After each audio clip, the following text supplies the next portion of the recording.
प्रश्न तुमचे, उत्तर आमचे. अचूक, निर्भीड आणि सडेतोड. लोकशाहीचा खरा मंत्र म्हणजेच न्यूज लोक.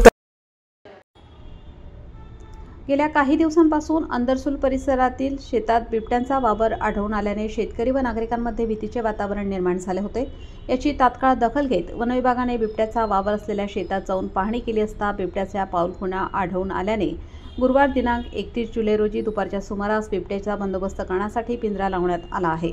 गेल्या 4 ते 5 दिवसांपूर्वी अंदरसूल बोगटे रस्त्यावर बिबट्याचे दर्शन घडल्याची चर्चा शेतकरी वर्गात होती. दरम्यान सुमार घटनास्थळाची पाहणी केल्यानंतर बिबट्याचा बंदोबस्त करण्यासाठी शेतकरी कांतीलाल सोनवणे, भीमाशंकर गायकवाड यांच्या शेतात पिंजरा लावण्यात आला. सदर शेती शिवारात पिके वाढलेल्या अवस्थेत असल्याने बिबट्याचा शोध घेणे एक आव्हान झाले आहे. वन विभागाने नागरिकांना सतर्क राहण्याचे आवाहन केले आहे. याप्रसंगी वनपरिक्षेत्र अधिकारी, वनपाल, वनरक्षक, वनसेवक आदींसह शेतकरी बांधव उपस्थित होते. न्यूज लोकतंत्र 18 साठी अय्यूब शाह, येवला.